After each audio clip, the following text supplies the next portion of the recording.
제가 오늘 여러분들한테 하려고 얘기하는 굉장히 큰 그림에 대한 이야기를 좀 많이 드리려고 합니다. 그래서 우리 사회하고 미래의 모빌리티, 미래가 어떻게 진행될 것인가에 대한 큰 그림을 좀 말씀을 드리려고 하고요. 먼저 모빌리티하고 이런 사회 변화 또는 문명과의 어떤 관계가 우리 생각하는 것보다 얼마나 큰 관계가 있는지를 먼저 잠깐 짚어보도록 하겠습니다. 혹시 이 도시가 어딘지 아시는 분 계십니까? 이게 중세 유럽의 아주 티피컬한 전형적인 도시 형태를 띠고 있는 곳이고, 현재까지도 그 당시의 모습을 그대로 재현하고 있어서 제가 굉장히 좋아하는 도시인데요. 독일에 있는 류벡이라고 하는 도시입니다. 독일의 류벡을 가보시면은 그 한자동맹이라고 하는데, 한자동맹의 여왕이라고 불렸던 도시고요. 한국으로 치면 제일 지형적으로 유사한 곳은 여의도 정도가 되겠습니다. 강하구에 위치를 하고 이렇게 천연 해자가 둘러싸여 있는 형태를 띠고 있으며 동시 먼 형태로 되어 있고요. 성을 쌓고 성 안에 있는 그 구조는 이제 외적의 침입을 막기가 좋죠. 그리고 성을 쌓고 성 안에 있는 그 한가운데, 그 성 한가운데에 보통 시티홀이 위치를 하고 주변에 관공서, 그다음에 마켓들 이런 것들이 쭉 있고요. 사람들이 그 안에 주로 살죠. 그리고 그 성의 강이 저렇게 보이는 저 강의 바깥에 그 농사 짓는 사람들이나 이런 것들이 있죠. 농업이 당시에는 여러분들 산업혁명 이전까지는 거의 90% 이상을 차지를 했고, 잉여산물과 무역도 전부 농업산물을 중심으로서 이루어져 있죠. 여기에서의 그 모빌리티가 뭐였을까요? 이런 그 민물이 근처에 있어야 되고, 물을 끌어와서 바깥에 농사 짓고, 뭐가 제일 중요했을까요? 모빌리티에 있어서. 물론 마차 같은 거 끌고 들어가서 강을 건너기도 하고 이랬겠습니다만, 배입니다. 그죠? 근데 그 당시에 많이 썼던 배는 이런 유형의 배가 많았습니다. 이 배가 잘 보시면은 우리가 알고 있는 배랑은 좀 많이 다른 형태를 띠고 있는 것이, 앞뒤가 상당히 길고요. 이런 배를 제일 잘 만든 곳이 이제 노르웨이 포함해서 바이킹들, 북부 유럽 쪽에서 굉장히 잘 만들었다고 하죠. 이런 배들을 제작을 해서 바깥에 있는 농산물을 싣고 안으로 들여보내는 역할을 합니다. 왜 그렇게 했을까요? 왜 이런 배를 썼을까요? 왜냐하면 강이 이 폭을 한번 보십시오. 사실은 이제 서울에 이제 외국에 있는 분들 와서 뭐를 하게 되면은 서울에 대한 인사가 물을 때 가장 신기하게 답하는 것 중에 하나가 한강을 보고 저게 강이 맞냐고 물어봅니다. 우리는 한강을 보고 자라서 당연히 저게 강이라고 생각을 하는데, 그 다음에 저 바다 아니냐고 물어봐요. 저렇게 큰 강이 있냐고. 이런 식의 이야기를 하죠. 근데 실제로 대다수의 이제 강 유역에 있는 도시를 보면은 강폭이 저 정도밖에 안 돼요. 그래서 저 정도밖에 안 되는 곳을 헤치고 지나가려는 모빌리티 수단은 이런 식으로 만들 수밖에 없는 거죠.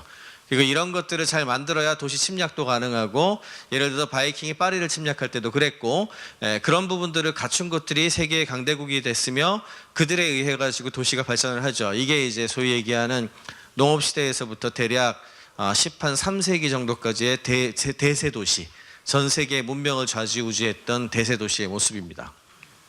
그러다 이 판이 14세기를 전후로 해서 조금씩 바뀌기 시작합니다. 14세기부터 해서 10한 6, 7세기에 들어가면서 변합니다. 이거부터 먼저 보여드리죠. 아까 전에 보여드린 그 형태를 이제 지도 형식으로 보면은 이렇게 전형적인 사만 구조라고 우리가 부르는데, 지금도 유럽의 오래된 도시를 가보시면 이 구조로 생겼습니다. 가운데 저렇게 방사형으로 딱 돼 있으면서 성이 둘러싸여 있는 것이 이환 사만으로 보이고, 가운데 강이 흘러가는 게 보이시죠? 혹시 여기는 지도인데요, 이게 어딘지 아시겠습니까? 이게 15세기 당시 지도입니다. 파리입니다. 파리. 프랑스의 파리. 프랑스의 파리가 현재도 이런 형태의 도시 모습을 가지고 있습니다. 어느 정도. 그래서 이런 도시들은 걸어서 웬만하면 다 가실 수가 있고요. 유럽 가면 가보셨을 때 많이 느끼셨을 거예요. 이 판이 이제 바뀌게 되는 게, 이제 이런 도시가 등장을 하면서 바뀌게 되는데, 여기가 어디지 아시는 분? 이건 이제 비긴 어게인이라고 얼마 전에 한국에서도 했었던 음악 프로의 로드쇼에도 막 소개가 돼가지고 갑자기 유명해졌는데, 갑자기 유명해졌지만 이 당시 유럽에서도 갑자기 뜬 도시입니다. 그리고 이게 이제 판도를 바꾸죠. 국가의 판도를 바꿨습니다. 이런 도시들이 발전을 하면서. 어딜까요? 아시는 분? 포르투갈의 리스본입니다. 포르투갈의 리스본. 잘 보십시오. 뭐가 차이가 있을까요? 아까 보여드린 류벡하고 뭐가 제일 크게 달라 보이나요? 바다입니다. 바다. 저 앞에 저게 대서양입니다. 대서양에 진입을 하는 어떤 바다고요. 그 다음에 바다에서 큰 배가 들어올 수 있도록 하기 위해서 바닷가 근처에 상당히 높은 절벽 같은 것들을 갖고 있는 곳에 등대와 함께 조망을 할 수 있는 위치에 자리를 잡고 있죠. 예, 그리고 이런 배들 같은 이런 그 도시에서 제일 중요한 건 뭐였을까요? 항구죠. 항구입니다. 항구고, 항구 같은 경우에는, 바다 같은 경우에는 이런 배가 다녀야 되거든요. 당시에 제일 중요했었던 배가 이제 이 배, 이제 컬럼버스가 타고 가서 유명한 산타마리아호의 사진인데, 아까 보여드린 바이킹 시대의 배하고는 어떻게 다르죠? 굉장히 크죠. 굉장히 크고, 이 정도 규모의 배는 개인의 재산으로 할 수가 없었어요. 웬만해서는 선원도 구해야 되고, 대규모 여행을 떠나서 탐험을 한 다음에 가장 이익을 많이 내는 건 무역의 손을 버는 것인데, 이걸 하기 위해서는 국가의 스폰서가 필요했고, 대체로 이 스폰서를 많이 했던 것들이 그 당시 국가의 왕들이었죠. 특히 스페인 여왕이나 이런 사람들이 굉장히 스폰서를 많이 해줬습니다. 그리고 이런 배들이 들어와서 정박을 하고 사람들을 모아서 떠날 수 있는 곳이 세계 헤게모니를 줍니다. 그 중에 하나가 리스본이고요. 그 다음에 유명했었던 곳이 스페인에 있는 여러 도시들, 그 다음에 네덜란드의 암스테르담, 그리고 영국에 있는 영국의 항구 도시들, 이런 데를 중심으로 해서 전 세계의 부와 그 다음에 전 세계 문명이 움직이죠. 이걸 이제 서양식 역사관에서는 흔히 이야기하기를 대항해 시대라고 표현을 하기도 하고요. 저기에서 아프리카 쪽으로 보통 제일 먼저 가기 때문에 아프리카 서안을 거쳐서 콩고에서 노예를 태우고 신대륙으로 건너간다거나, 아니면은 희망봉을 돌아서 아시아나 인도 쪽으로 무역을 탔죠. 이렇게 함으로 인해 가지고 전 세계를 주도하는 그런 역사를 열게 됐습니다. 그리고 해군이 제일 중요해져서 우리가 잘 알고 있는 스페인과 영국의 대전이 이제 이때를 중심으로 해서 일어나기도 했고요. 이게 이제 두 번째 모빌리티 혁명과, 그 다음에 도시의 핵심은 강에서 바다를 끼고 있는 항구를 중심으로 넘어오게 되고, 여기에서 가장 큰 부를 쥐고 있는 무역상들과 그와 관련된 생태계에 의해서 도시가 생성된 그런 문명의 역사라고 하겠습니다. 다음은 어딜까요? 이게 무슨 사진인지 아시겠습니까? 이거는 세계 최초의 철도가 뚫리던 날 이제 그림입니다. 이게 19세기죠. 19세기 초반입니다. 세계 최초의 철도가 어디에서 어디에 놓였는지 아시는 분? 세계 최초의 철도는 영국의 맨체스터에서 리버풀까지 연결되는 철도입니다. 대다수의 산업은 방적에서 나왔죠. 그래서 맨체스터를 중심으로 해서 버밍햄 이런 데에서 어마어마하게 많은 수의 섬유 산업이 떴고요. 생산성이 100배 이상이었기 때문에 굉장히 많은 잉여산물이 섬유 산업을 중심으로 산업혁명이 일어납니다. 이게 우리가 알고 있는 1차 산업혁명이죠. 그런데 이때에 이게 그때 그 초기 사진, 흑백 사진기로 찍은 사진이거든요. 느낌이 어떠세요? 지금 우리 미세먼지 얘기는 저리 가라. 저기 살고 싶으십니까? 뭐 하여튼 이런 곳에서 사람들이 공장에서 어마어마한 양의 물건을 생산을 해서, 이 그림에서는 이렇게 귀족들이 한번 타봐야 되니까 저렇게 탔지만, 거의 대다수의 그 이동은 뭐가 있을까요? 사람이 아니고 대다수 이제 저런 화물들을 싣고 움직였죠. 그렇게 함으로 인해 가지고 전국 시장이 뜹니다. 그러니까 로컬을 중심으로 하는 마켓 사이즈가 이제 한 나라를 대상으로 하는 마켓으로 키워질 수 있게 됐고, 그렇게 된 다음에 이렇게 되는 경우에 물류에 있어가지고 제조 물품이 저런 철도를 통해 가지고 뚫게 되니까 도시의 중심이 어디로 갔을까요? 철도에 교차로가 있는 교차역을 중심으로 세 개의 부가 이동을 하죠. 그리고 그런 부분들의 가장 적극적이었던 나라가 스위스, 독일, 오스트리아 같은 나라들이 굉장히 적극적이었습니다. 왜일까요? 내륙국들이거든요. 내륙국들은 그동안은 바다도 없고 강도 별로고 뭐 등등 해가지고 커다란 뭔가를 줄 수가 없었는데, 기차, 철도라고 하는 것은 그런 걸 다 극복할 수가 있죠. 그래서 지금도 유럽을 가보시면은 철도역을 중심으로 거의 모든 시티의 문명과 이런 것들이 발전을 하고 있고, 그 역사는 불과 200년이 되지 않았습니다. 19세기 전후로 해서 이런 곳들이 교차하는 역사들을 중심으로 해서 도시의 문명이 전환을 하게 되죠. 여기까지가 세 차례 바뀌었죠. 그럼 지금 우리가 살고 있는 이 현대식 자동차를 중심으로 하는 이 체계, 지금 이 도시공학, 이 도시의 시스템은 언제 시작됐는지 아시는 분 계십니까? 이건 전형적인 미국 방식입니다. 이것 때문에 나왔죠. 포드 자동차의 T모델입니다. 포드 자동차의 T모델이 나오면서 포드 자동차의 T모델의 역사적 의미는 굉장히 많습니다만 가장 크게 얘기하는 것은 생산성이 높아지면서 단위 프라이스가, 단위 가격이 중산층 기준으로 1년 정도 봉급을 모으면 살 수 있는 가격으로 낮춘 거. 이 법칙이 아직도 적용된다 그러죠. 지금도 중산층이 1년 봉급 모은 게 자동차 가격이야. 그럼 대충 그 가격이 개인이 지불할 수 있는 가장 높은 가격대의 소비자 제품, 이제 이런 정도로 보는 가격 라인이에요. 그렇게 되면서 일반인들이 저거를 살 수 있게 됐고, 그리고 저걸 사게 되니까 당연하게도 컨슈머 중심의 경제가 올라가게 되고, 소비를 진작하면 소비에 의해서 기업이 크고, 기업은 급료를 주고, 급료를 주는 거에 의해서 경제 시스템이 돌아간다라고 하는 현대식 컨슈머 자본주의, 소비자 자본주의가 이때 정착을 합니다. 포드 자동차의 헨리 포드가 했던 얘기고, 당시 주류 경제학자들은 전부 다 말이 되냐고 했는데 말이 돼버렸죠.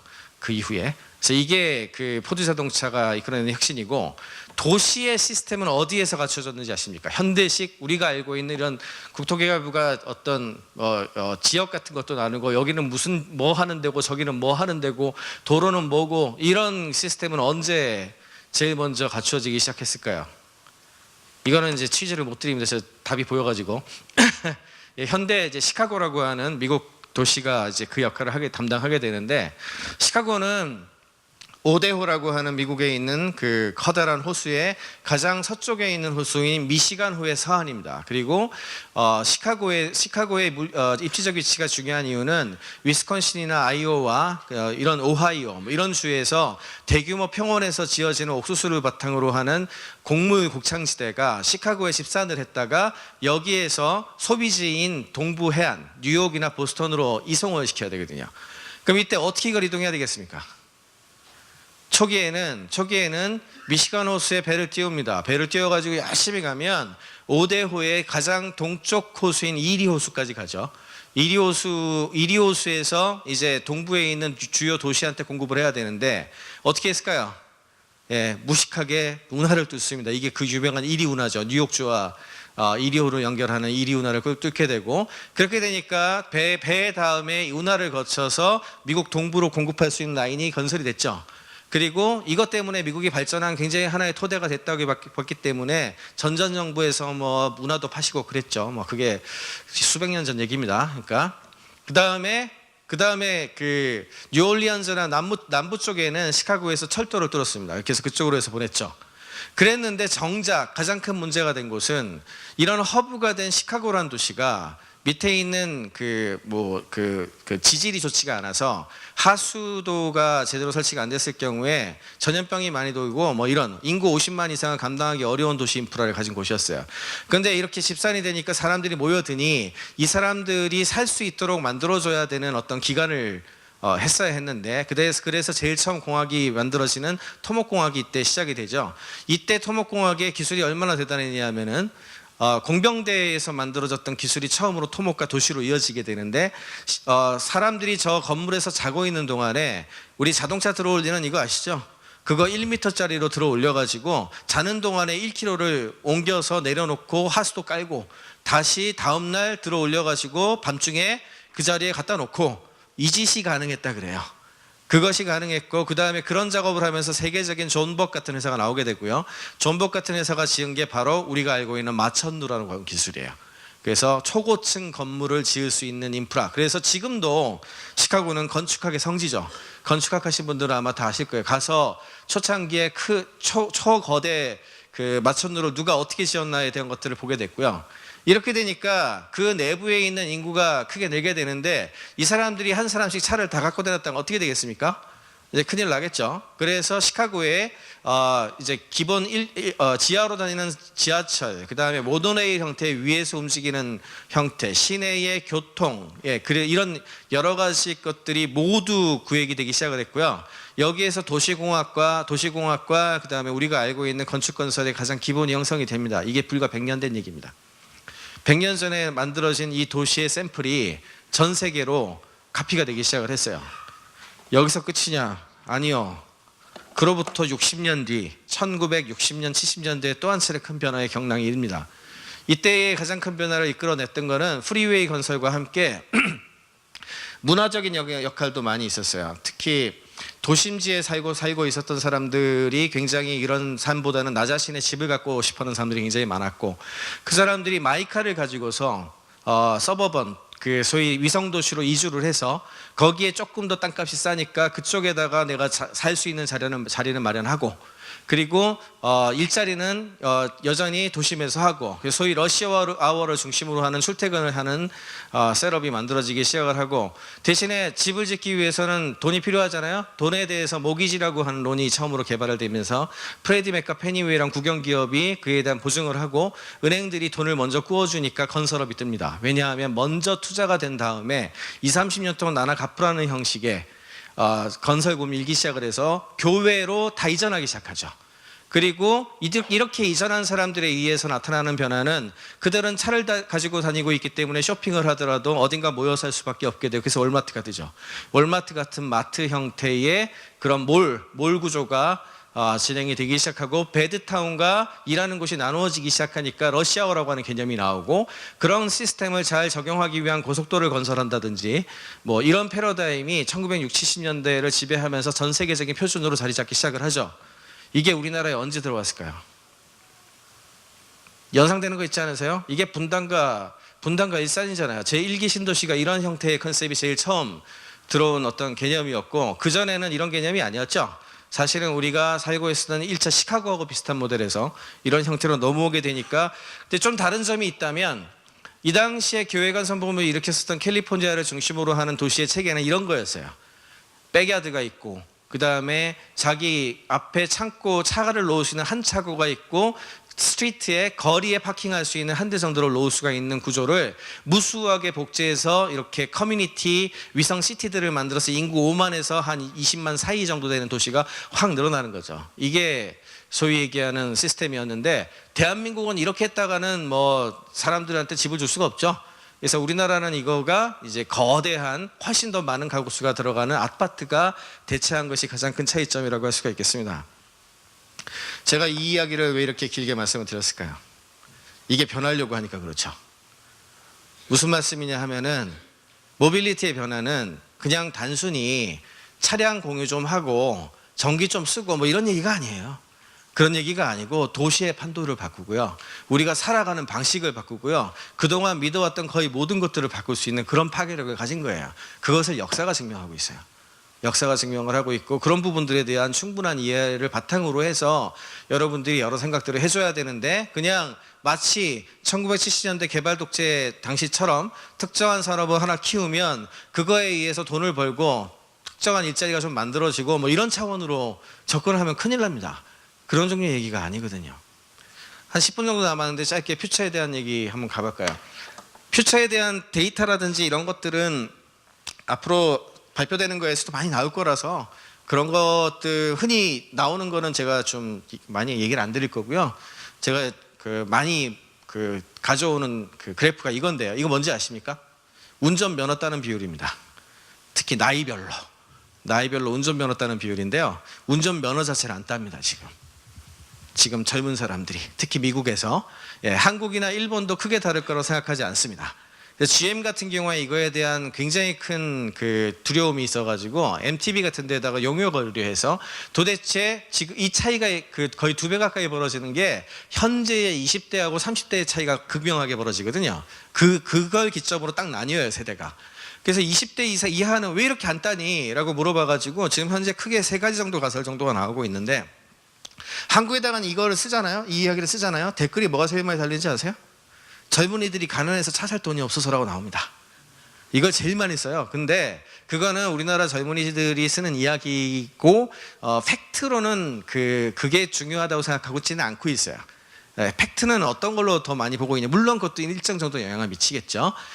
첫 번째 얘기가 많이 나오는 거는 로우 패션 드라이버라고 부르기도 하는데, 한마디로 말해서 운전하기를 싫어해요, 진짜. 운전 자체를 하는 것보다 운전하는 시간에 딴 걸 하는 게 더 좋거든요. 예를 들자면 지금 이 자동차의 가장 큰 경쟁제는 뭐냐? 스마트폰이라는 얘기가 나오고 있어요. 예, 그러니까 그런 부분들에 있어서가 첫 번째 이유로 얘기가 많이 되고 있고, 두 번째는 그렇다 할지라도 모빌리티를 확보하기 위한 대체제가 없다면 안 하겠죠. 예, 그런데 우버라든지 대중교통 관련된 부분들이 많이 확보가 되기 시작을 하면서 뭐 굳이 있어야 돼? 이제 이런 대체제가 나오면서 이런 것도 하나의 설명 요인으로 보고 있고, 마지막으로 얘기하고 있는 것이 30, 40대 이상 같은 경우에는 이 자동차를 사서 소유하는 것 자체가 합리적 선택이 아니라고 보는 시각이 있습니다.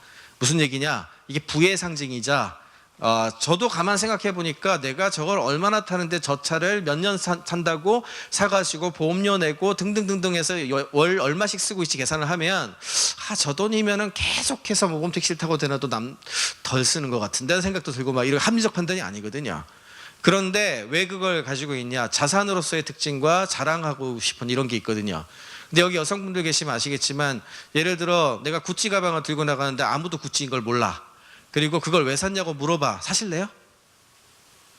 내가 자동차를 사가지고 나갔는데, 좋은 차라고 좀 큰 차라고 사가지고 나갔는데, 저희 나이 때에는 야, 너 좀 잘 나가 이런 얘기 좀 들을 텐데, 친구들이, 젊은 친구들이 야, 뭐 그렇게 큰 차를 돈도 아깝지 않냐? 이런 반응이 나온다든지, 아니면은 뭐 너는 지구 자연에 생각하지도 않냐? 이런 식으로 나온다든지, 탄소 배출과 뭐 에너지 뭐 이런 거 생각해봐.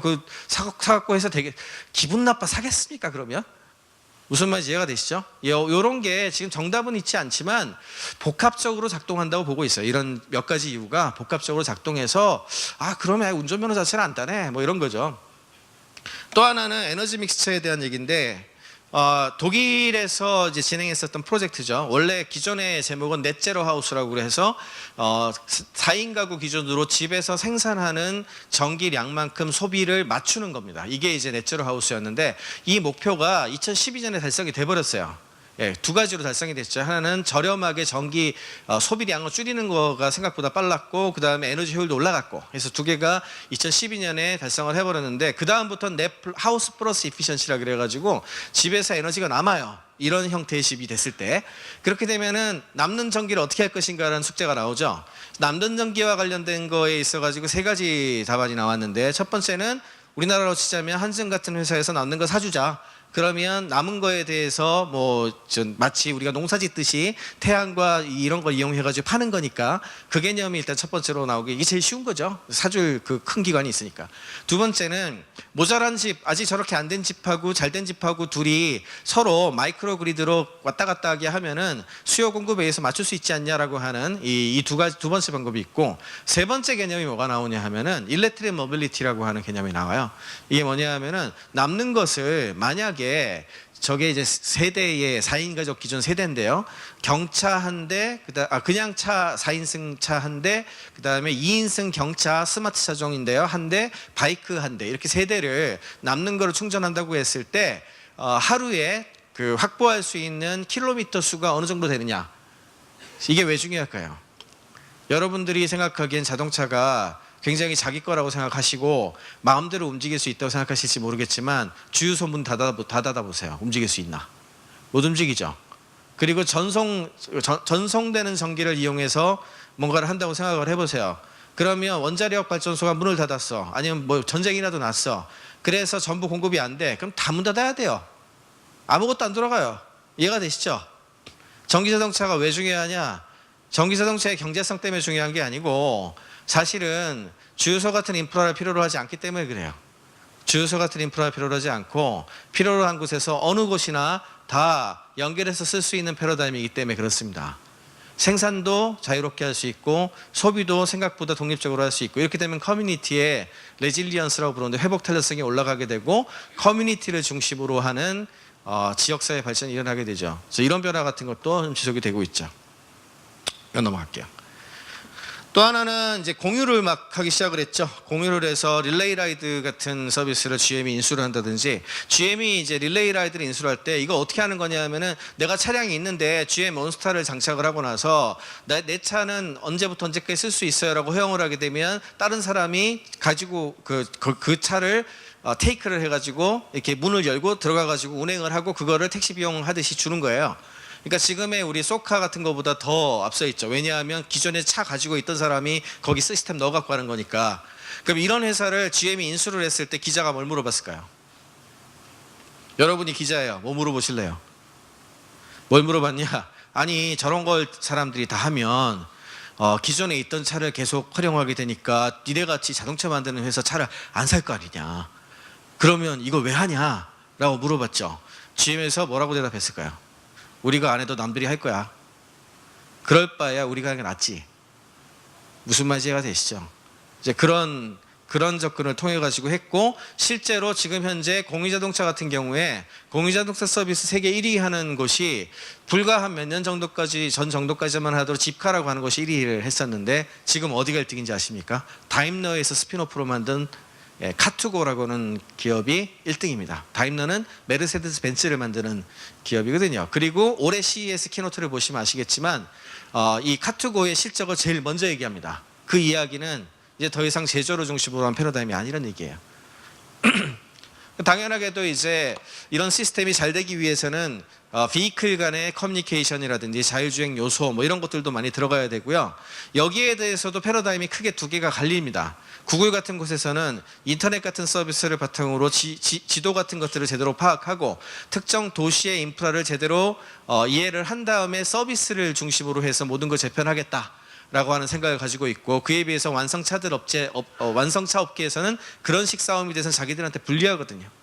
그러니까 차량 내부의 모든 것들을 디텍션하고 움직일 수 있도록 하는 형태로 가서 기존에 있었던 자동차 판매 패러다임을 유지하려고 하죠. 이건 굉장히 다른 두 개의 패러다임 경쟁이에요. 어느 쪽이 더 나을까요? 국민들이 생각하기에, 시민들이 생각하기에 더 편리하고 더 낫다고 생각하는 걸 선택하겠죠. 그것이 국가에서 인프라를 바탕으로 해가지고 될지 아니면 민간에서 하는 것이 더 나을지 그런 건 두고 봐야 되겠습니다만, 하여튼 그런 변화가 있을 겁니다. 제가 현대자동차 그룹에서 한 벌써 6, 7년 전부터인 것 같은데 차부장급 이상 되시는 분들이 이제 MBA 과정 비슷하게 수료를 하지 못하면 임원 승진이 안 되는 과정이 있어요. 거기에서 제가 미래하고 IT와 관련된 사례 뭐 그 다음에 그런 프로젝트를 제가 맡아서 주로 수업을 많이 하는데, 한 팀에가 제가 질문을 던졌습니다. 현대자동차가 지금 이런 변화가 있는데 지난 6년 전에는 어떤 느낌이었냐면 설마요 이랬어요. 정말 그런 변화가 일어나겠습니까? 그거 그냥 과학적 리서치하는 데서나 되는 거지 진짜로는 안 될 거예요. 대부분 안 믿었어요. 대부분. 근데 요즘에는 얘기가 달라져서 요즘에는 다들 믿습니다. 근데 과연 우리가 이렇게 변할 수 있을까를 걱정하죠. 이제는 그 차이가 큰 차이예요. 어쨌든 제가 이걸 보여드린 이유는 한 팀이 아니죠. 이 숙제를 내준 게, 그러면 현대자동차 그룹의 미래는 뭐냐, 앞으로 어떤 걸 해야지 잘 살 수 있을 것 같아 라고 한번 그려보라고 한 거죠. 큰 그림을. 그래서 이제 이렇게 그려왔어요. 사실 이 시나리오 자체는 그렇게 인상적인 건 아니에요. 누구나 생각할 수 있는 종류라서. 스마트폰으로 자기 위치와 함께 차를 부르면은 컨트롤 센터에서 주변 곳곳에 파킹타워가 있어가지고 파킹타워에 주차하고 있는 자율주행 자동차를 불러요. 그럼 얘가 나를 태우고 가겠죠. 가는 동안에 드라이빙 하면서 엔터테인먼트 극장 영화를 볼 수도 있고 뭐 쉴 수도 있고 아니면 엔터테인먼트를 하기도 하고 헬스케어 서비스를 할 수도 있고 이런 서드 파티 부가 서비스를 할 수도 있겠죠. 그렇게 해서 목적지에 도달한 다음에 주로 이제 서브스크립션 한 달에 얼마씩 이제 멤버십으로 해가지고 하는 서비스를 하는 거예요. 그리고 나서 내려주고 저 차는 그 근처에 있는 파킹타워에 갑니다. 그래서 다시 충전도 하고 경우에 따라서는 메인테넌스도 하고 이러는 거죠. 이런 형태의 비즈니스 시나리오가 될 것 같아. 여기까지는 사실은 이쪽 분야 쪽 하시는 분들이 잘 그려내는 그림이에요. 이쪽 그림은. 근데 제가 인상적으로 봤던 거는, 그래서 현대자동차가 뭘 해야 될 것 같습니까? 뭐라 그랬게요? 주차타워 사업을 해야 된답니다. 주차타워의 중요한 위치에 주차타워를 두고 거기에서 최적화된 하드웨어 플랫폼을 제공하고 그 다음에 충전도 하고 그 다음에 부품도 갈아주고 그 다음에 이런 거를 카카오 같은 회사랑 잘 협력을 한다든지 그렇게 해서 이 서비스를 운영하면 가능하지 않겠습니까? 라는 답을 했어요. 저는 그때 굉장히 인상적이었어요. 그 팀의 발표가. 왜냐하면 말이 되거든요. 이게 말이 되는데 걱정은 뭐냐, 잘 못할 것 같아요. 왜? 제조하던 업체가 과연 저걸 할 수 있을까? 이런 생각인 거죠. 근데 지금 토요타나 이런 회사들이 움직이는 걸 보면 진짜로 그렇게 하지 않으면 안 될 것 같습니다. 토요타가 이번에 모네라고 하는 서비스를 런칭했는데 그게 소프트뱅크하고 합작해서거든요. 1조짜리. 2030년에 대해서 우리의 라이프는 어떻게 될까요? 굉장히 다양한 시나리오가 아마 나올 거예요.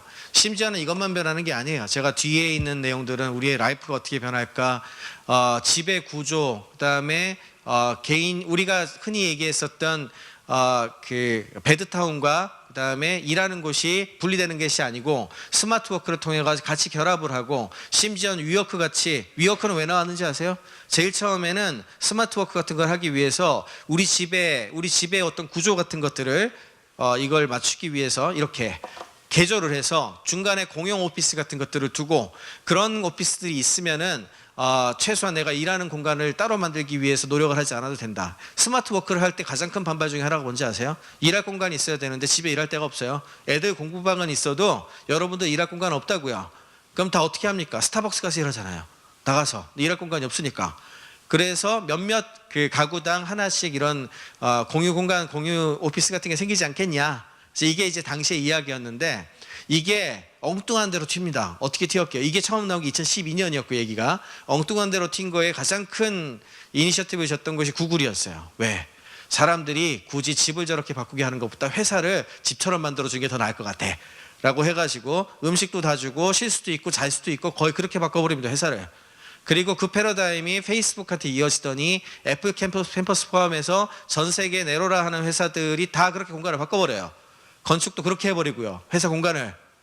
그런데 그 이야기는 그렇게 크게 잘 나가는 회사들만 그렇게 하라는 법이 있습니까? 아니죠?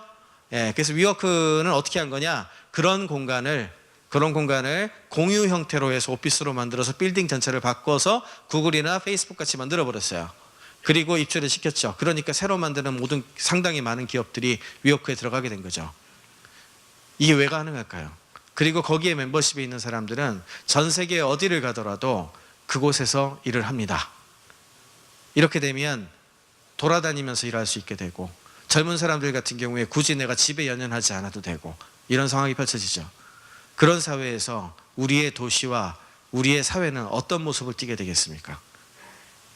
지금 단순히 그냥 국토교통부에서 스마트 도시 기술 집어넣어 가지고 자율주행 자동차 몇 개 만들고 이런다고 해결되는 문제가 아니죠. 또 한 가지, 지금 현재의 자동차에 자율주행 기능을 넣는다, 4단계는 어렵다, 맨날 이 얘기하죠. 4단계 왜 어렵겠습니까? 당연히 기존에 있는 시스템, 기존에 있는 도로 환경, 그 다음에 정책, 법률 하나도 안 바꾼다고 가정하니까 어렵지. 그게 안 바뀔 것 같습니까? 바뀝니다. 원래 사회와 기술과 정책은 서로 상호작용해요.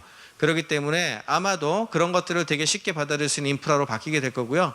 그렇게 되면서 우리 사회가 아마 계속 앞으로 나아갈 거로 보고 있어요. 그래서 아마도 여러분들도 고민을 굉장히 많이 하셔서 단순히 기술만 갖고 기존에 있었던 패러다임만 연구하시고 이야기하시는 분들보다는 우리 미래의 사회가 10년 뒤, 20년 뒤 삶이, 사회가 어떤 형태로 구성이 될 것이고, 그런 사회를 구성하고 진행시키기 위해서 어떤 노력이 필요한가, 이런 거에 대한 노력들을 좀 더 진지하게 많이 했으면 좋겠다는 얘기를 마지막으로 드리면서 마치겠습니다. 고맙습니다.